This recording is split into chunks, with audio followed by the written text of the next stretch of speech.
Shaway mga katagdis, it's me, Mami Nels. Kanya, pagawa sa ta sa tong libati ha. Kaning istorya ha, klaro gid ni. Away lipod-lipod.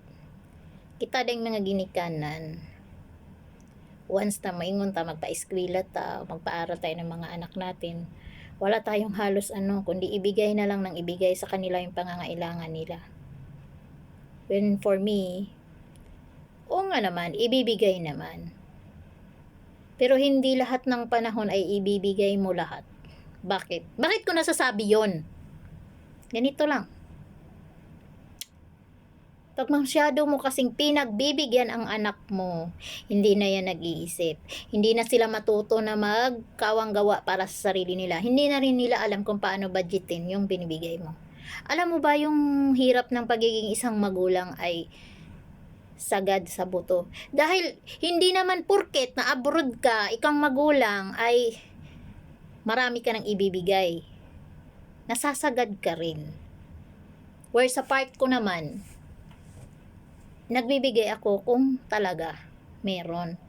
Pero, dapat iisipin din ng binibigyan mo na dapat magtipid ako, tipirin ko ng konti ito kasi once na baka manghingi ako ulit pag nawalan si mama, ganyan, nawala ang magulang mo, meron akong makukuha. So, meron talagang mga bata na hindi nag-iisip ng ganun, di ba? Yung gusto na lang sa magulang, lagi sa magulang. Yung hindi nila sisikapin sa sarili nila kung paano ako makakatulong. Alam nyo mga kabataan, ito lang isang masasabi ko Wag na wag ninyong bigyan ng sama ng loob ang magulang ninyo. At lalong wag na wag ninyong pagalitin o ano. Kasi yung mga magulang nyo, wala nang ibang ginagawa yan kundi trabaho, kumita para sa inyo.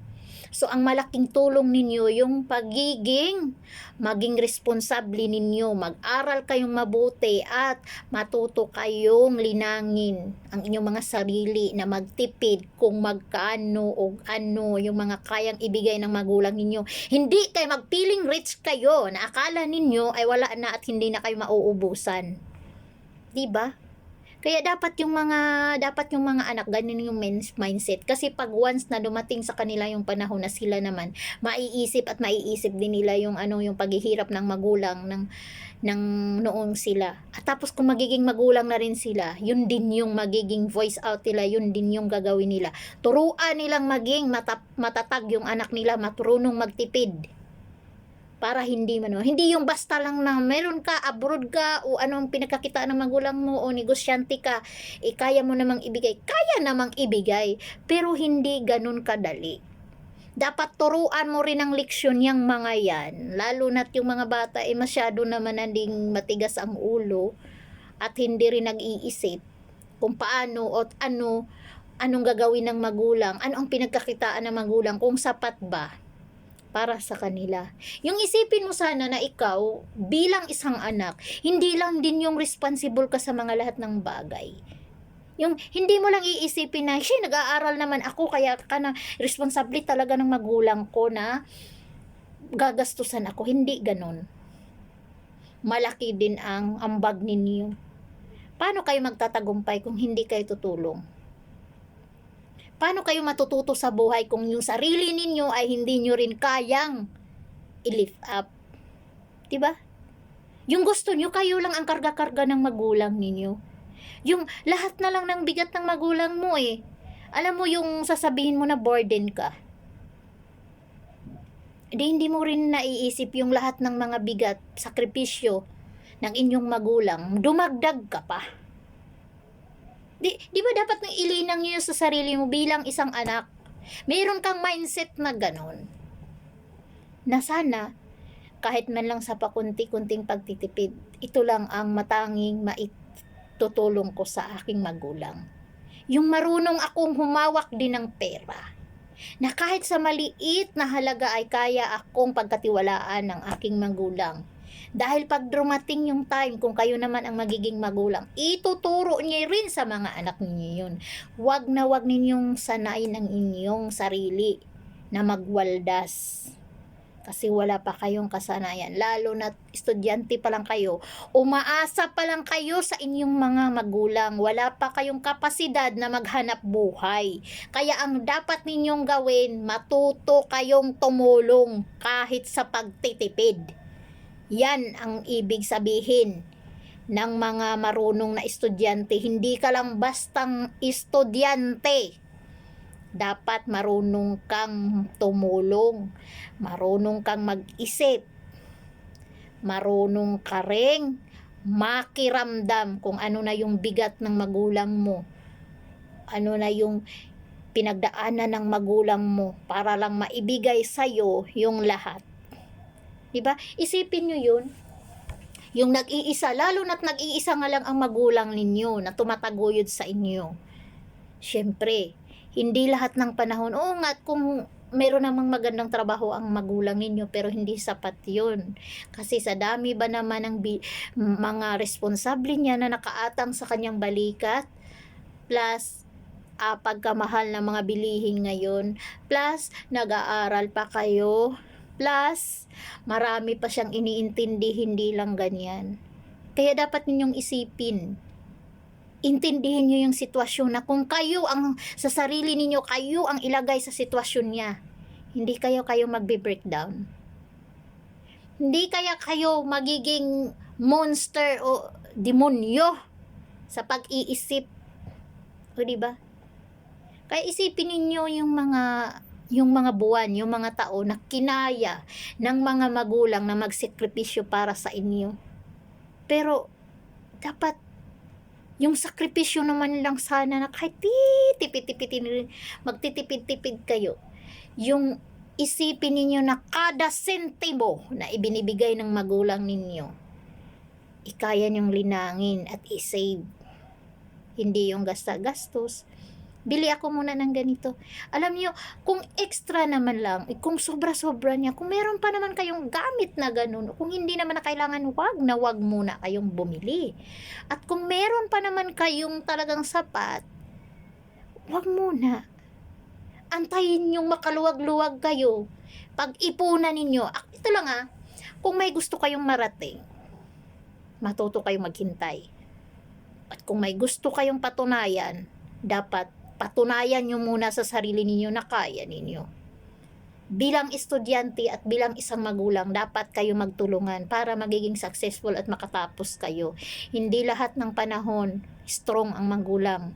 Dahil hinggit pa dyan yung nararamdaman ng magulang, yung sakit, yung hindi niya maibigay yung mga kailangan ninyo. Oo, ang mga magulang marunong magtiis yan. Kayang palipasin ang gutom, kayang palipasin ang pagod, pero hindi kayang tiisin ang anak. Andyan yun.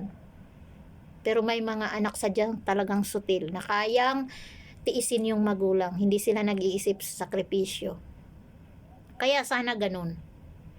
Dahil babalik din yan sa inyo. Kung ano yung pinaranas niyo sa magulang ninyo, yun yung ipaparanas din ng magiging pamilya o magiging anak mo rin sa inyo. Kaya vice versa lang yan. Patuloy sa henerasyon yan kung paano kayo hinubog. Wherein, lalo na kayo kung kayo ay mga anak ng mga, sabihin mo, mga single parent.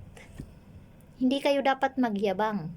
Hindi kayo dapat na mag-isip na abroad yung mama ko, engineer yung papa ko, or may sapat naman na trabaho, alam ko naman may tinatago na pera, yung ganun. So, nagiging mindset niyo yun, na pag iniisip niyo yun, yung wala ng kaubusan. Bigas nga, nahihibas. Paano na yung kayang tao? Nauubos din yung tao. Na once pag nag-uubos ang isang tao, magbe-breakdown yan. Ano ang kainatnan? Yung iba nga nai-stress na. Patay na lang pag uwi. Kaya ganon. Kaya pasalamat kayong mga bata na mayroong magulang na sumusuporta sa inyo. At huwag na huwag ninyong abusuhin yun. Linangin ninyo ang bawat binibigay nila sa inyo. Pahalagahan ninyo.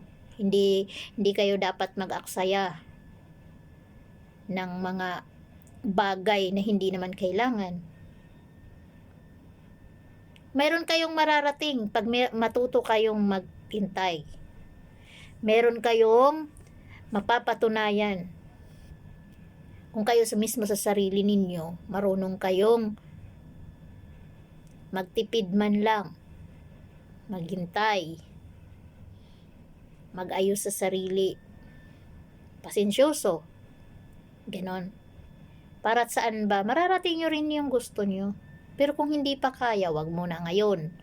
Wag magyabang. Dahil hindi lahat ng panahon meron ka.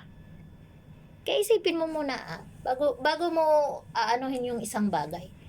Dapat isipin mo muna yung mga mangyayari pa. Yung outcome ng mga pinagagawa mo. Yes, aminado ako. Ako talaga pag nai-stress ako, lalo na yung mga ganyang mga bagay na talagang hindi ko kayang pigilin at talagang masama ang tabas ng bunganga ko. Isa yan sa doon na lang ako umano ng yung ng stress, yung sama ng loob. Pero deep inside, nagdudugo rin yung puso ko. Dahil yun sa mga sinasabi ko. Pero ano magagawa ko? Ito na ako. Dito ako humuhugot ng lakas. Bilang isang magulang, hindi ko kailangan na magpakita sa lahat ng panahon na lumuluha ako kasi kahinaan yun eh. Oo nga, ang pag-iyak is laking tulong, pero hindi yun sapat. Para sa akin, lalo't nag-iisa akong nagre-raise ng akong pamilya, hindi ganun. At para naman sa yung anak, kayong mga anak, tandaan ninyo, hindi laging malakas ang magulang ninyo. At hindi laging nakaagapay ang magulang ninyo. Kaya, lagi ninyong tatandaan. Kaya nga kayo tinuturuan ngayon kung paano mamuhay dahil hindi lahat ng panahon na lagi kaming sumusuporta sa inyo, gagawa din kayo ng pamilya ninyo at magkakaroon din kayo ng sariling buhay. Kaya dapat ngayon pa lang matuto na kayo kung paano ba mamuhay. Lalo pat kayo ay product ng isang pamilya na hindi sabihin natin hindi kompleto, walang mama or walang papa. Kaya dapat talaga linangin niyo yung mga sarili. Isang reminder lang yan. Galing sa isang magulang na sobrang nahihirapan mag-isip kung paano ba naman i-raise up yung mga anak nila. At kayo namang mga anak, itatak nyo dyan sa isip nyo, hindi madali ang buhay. Kaya wag kayong laging nag-iisip na ganyan, ganito, madali lang. Dahil sa ngayon, katapat ng paghihirap mo yung tagumpay mo. Well, hindi ka magtatagumpay kung hindi ka maghihirap. Hindi mo makukuha ang isang bagay hanggat hindi mo to pinaghihirapan. Ganon din kaming mga magulang. Nagpapakahirap kaming magtrabaho hanggat kayang ibigay namin para lang maging successful ang mga anak namin. Ganon yun. Kaya wag ninyong sagarin ang inyong mga magulang. Dahil darating yung time kung manghihina yan, kaya mo pa ba? Yan ang tanong. Kaya kayong mga kabataan, mag-isip kayo.